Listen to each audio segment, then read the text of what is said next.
bonjour à toutes et à tous, bienvenue sur KTV Quizy FM, le 106.9 pour ce temps de parole, toujours en direct à la radio et à la télévision. Notre invité ce matin, c'est Christophe Pérez, le vice-président du MEDEF. Normalement, Christophe Pérez devrait avoir le sourire aujourd'hui. Christophe, bonjour. Bonjour. Voilà, pas tant que ça.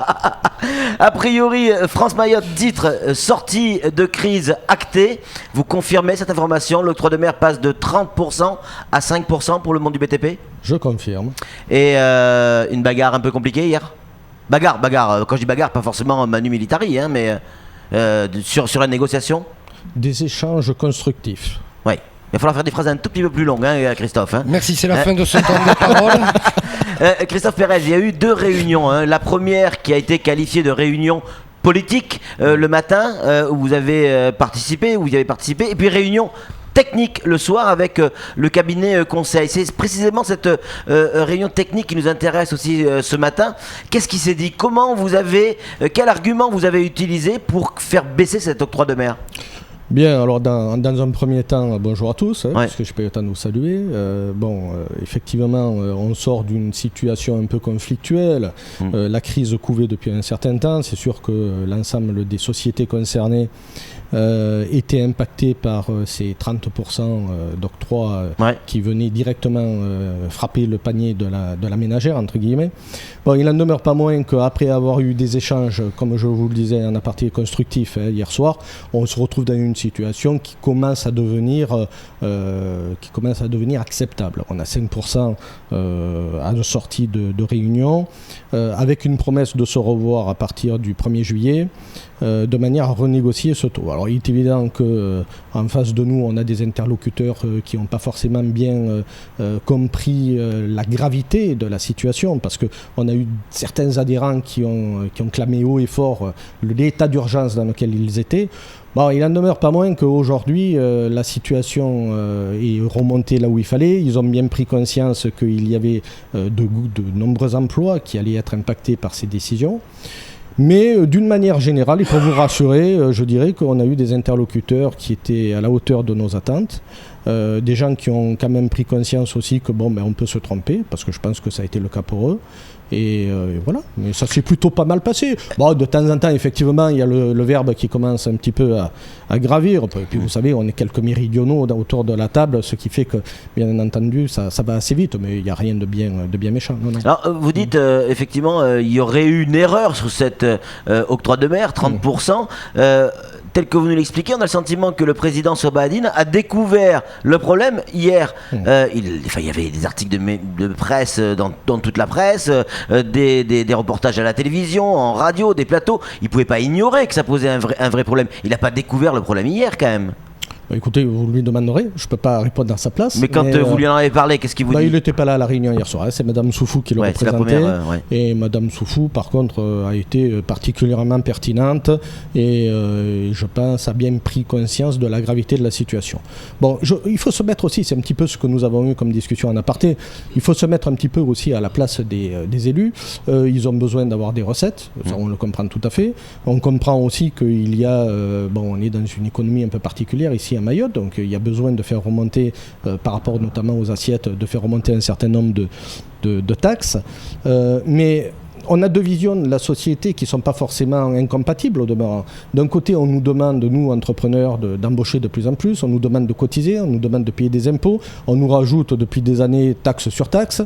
Et parallèlement à ça, bien sûr, on nous demande de continuer notre effort de recrutement, de formation et de favoriser la politique de l'emploi. Il me semble qu'au niveau national, on a un président de la République qui en a fait force d'action de cette politique d'emploi.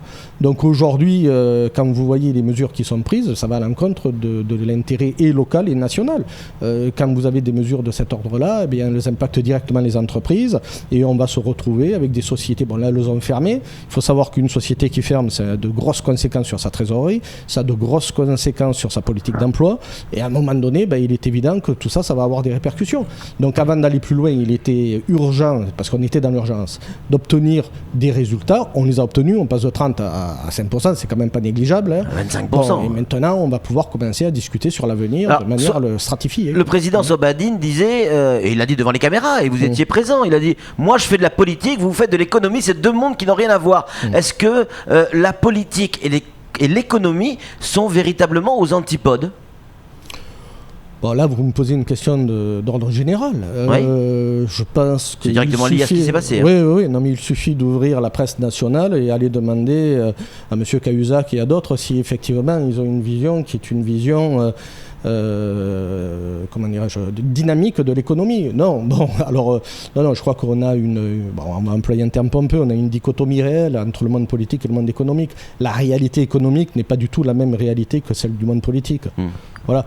Et à côté de ça, par contre, nous, on doit continuer à remplir nos obligations. Parce que si d'un côté, on nous dit non, mais vous inquiétez pas, vous allez être, on vous laisse tranquille, on va vous descendre l'impôt sur les sociétés, ou on va vous enlever les charges sociales. Bon, à un moment donné, vous dites, bon, ouais, pourquoi pas, c'est donnant-donnant. Mais là, on est dans une situation, on était arrivé à un point de rupture pour le milieu concerné. Samuel Baucher, le rédacteur en chef de France Mayotte Matin. Une question à vous poser, Christophe Pérez. On peut tirer sur l'ambulance autant de fois que l'on veut, sur Souad Ben Ibrahim, sur sa décision qui a été prise le 10 décembre 2015. Le monde de l'entreprise se réveille le 22 janvier quand enfin Nafidouf, le DGA Finance du conseil départemental, fait une réunion à la Chambre de commerce et de l'industrie. Vous étiez où pendant ce temps-là pour réaliser que vous preniez 30% dans la gueule ? Personne n'a levé le petit doigt. Pas un. Il y a eu des unes, il y a eu des informations qui sont passées, et vous vous réveillez comme ça du jour au lendemain en clamant attention, état d'urgence. Qu'est-ce qui s'est passé ? On était dans l'ambulance, Samuel. Vous n'êtes pas venu. On était dans l'ambulance. Mais vous le savez bien, dans le monde de l'entreprise, on ne fait rien, on est des nuls. Mais d'ailleurs, si on est à Mayotte, c'est parce qu'on n'est pas bon. Vous êtes le premier concerné, vous le savez, non ? Bon. Donc, c'est pas le sens de la question. Non, mais c'est le sens de ma réponse. C'est pas la peine de. C'est pas. Non, mais je vais vous expliquer. Alors Georges Marchais, s'il vous plaît. Georges Marchais, s'il vous plaît. Je vais vous On va laisser répondre, Christophe. Je vais vous répondre. Vous me posez une question, laissez-moi vous répondre, même si c'est pas la question posée. Il en demeure pas moins que depuis cette époque-là, nous avons demandé des rendez-vous, nous avons fait des courriers. On peut vous mettre en copie, si vous le souhaitez. Ne vous inquiétez pas, on n'est pas resté les pouces tournés. Et ce problème-là, il était même antérieur, même si les décisions n'étaient pas prises. Donc, le monde de l'entreprise a bougé. C'est pas parce que vous n'étiez pas au courant, croyez-moi, que nous n'avons rien fait. On a un président du MEDEF que vous connaissez, qui est extrêmement dynamique. Qui est vous sur ce plateau, qui découvre le sujet le 22 janvier. Absolument. D'accord. Non, on a bougé. Puis même moi, à titre personnel, au niveau des chefs d'entreprise, on est un grand nombre à avoir fait remonter des informations, à avoir été reçus dans les services par le président. Parce que moi, il est hors de question de tirer sur les élus. Les élus font leur boulot, comme je l'ai dit. Ils ont des obligations et c'est tout à fait respectable. Quand ils ne les font pas, ces obligations, on les critique. Alors pour une fois qu'ils les font, mais il faut trouver un équilibre, il faut trouver une adéquation par rapport au milieu dans lequel nous sommes. Christophe Pérez, là vous avez, quand je dis vous, c'est le MEDEF, et ce collectif qui était avec vous, ce qui n'est pas que le MEDEF, semble-t-il, vous avez sauvé la situation du monde du BTP et les autres. Parce que là maintenant il faut s'attendre à ce qu'il y ait les pharmaciens qui viennent bloquer à leur tour le conseil départemental. Vous serez aussi à leur côté ? Complètement. De la même manière ? De la même manière. Moi je vais vous dire une chose.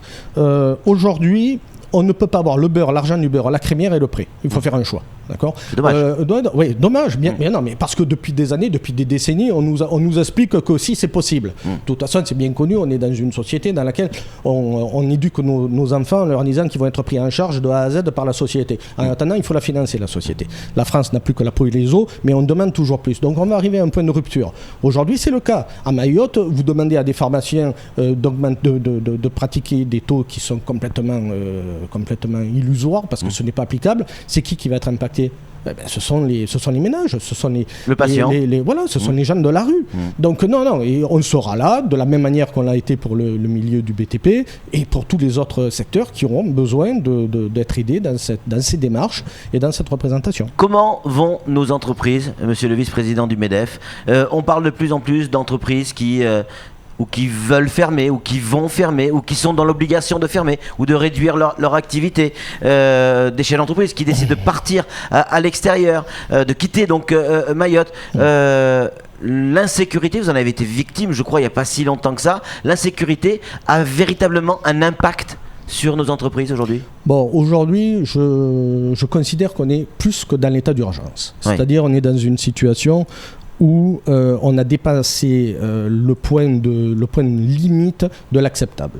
En termes de sécurité, on prend l'exemple de ma société, Imprima, nous avons été cambriolés à 3 reprises en 2 mois. enfin 1 mois et demi, avec dernièrement un vol de 7 ordinateurs qui a paralysé la production jusqu'à aujourd'hui.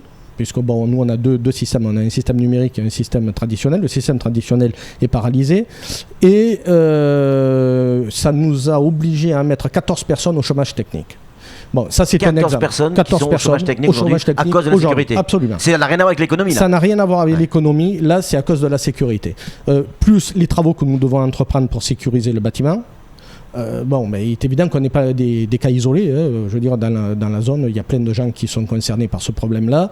C'est un problème qui devient maintenant récurrent. C'est plus qu'un phénomène de société. Je dirais que c'est un phénomène de mode. Et on voit d'ailleurs, au jour le jour, la situation se tendre, les regards changer.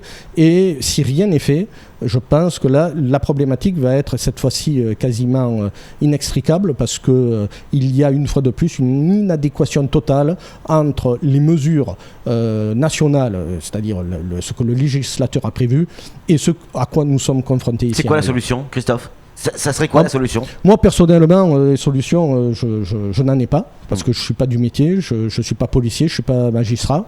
Mais il est évident que si rien n'est fait, des solutions basiques vont être mises en place. J'entends de plus en plus parler de gens qui veulent monter des milices, qui veulent monter leur propre sécurité parce qu'ils n'y arrivent plus.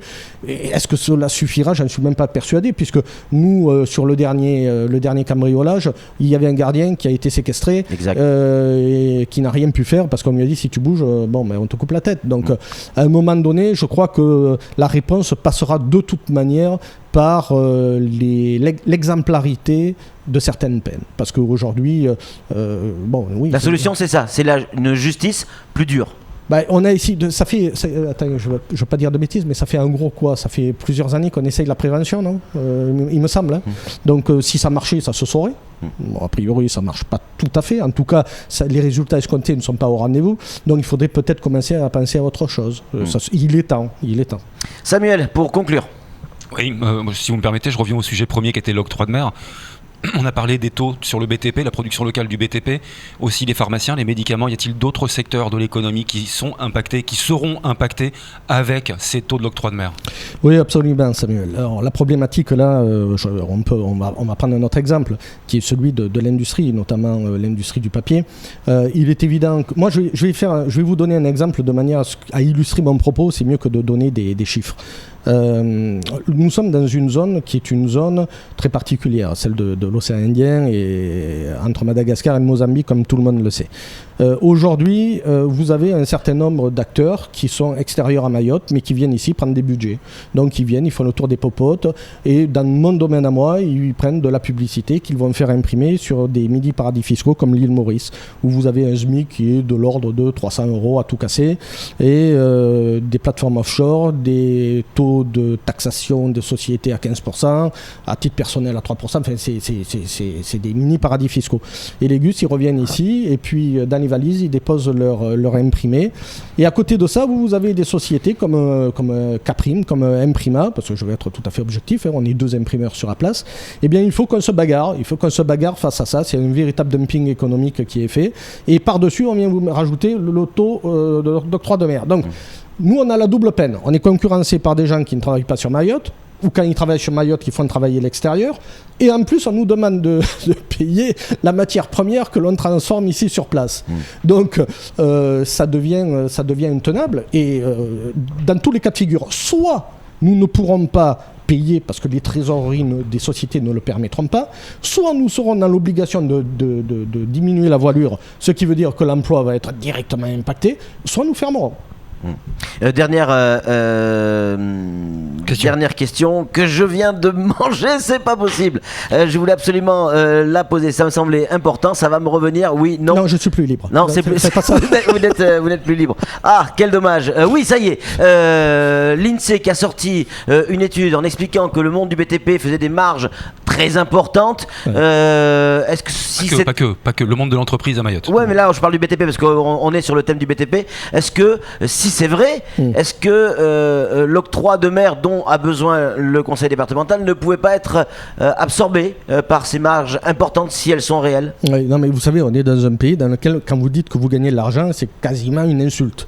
D'accord, on a un rapport à l'argent en France qui est assez particulier. Donc en fait, si je comprends bien, à travers les propos d'un certain nombre de personnes qui réfléchissent pour nous, on devrait travailler. Le monde de l'entreprise devrait se lever tôt le matin, se coucher tard le soir, remplir ses obligations sociales, développer les secteurs dans lesquels ils sont, mais surtout ne pas gagner d'argent. Ou alors en gagner un tout petit peu. C'est-à-dire qu'aujourd'hui, quand vous êtes dans le monde du privé, même ça va être codifié. C'est-à-dire que nous aurons le droit de gagner un peu d'argent, mais pas trop. Voilà. Donc, on est dans le domaine du ridicule. Là, il n'y a pas d'autre terme. Maintenant, oui, effectivement, il se peut qu'il y ait des sociétés qui gagnent beaucoup d'argent. Et moi, je m'en félicite dans la mesure où cet argent est réinvesti à Mayotte, dans la mesure où cet argent participe à l'effort de guerre, dans la mesure où ça va développer les infrastructures locales et dans la mesure où ça va permettre de lutter contre, effectivement, cette insécurité qui nous pénalise au quotidien. Christophe Pérez, merci beaucoup d'avoir répondu clairement à nos questions. Vous êtes intervenu ce matin en qualité de vice-président du MEDEF. C'est tout pour ce temps de parole. Tout de suite, la suite de nos programmes.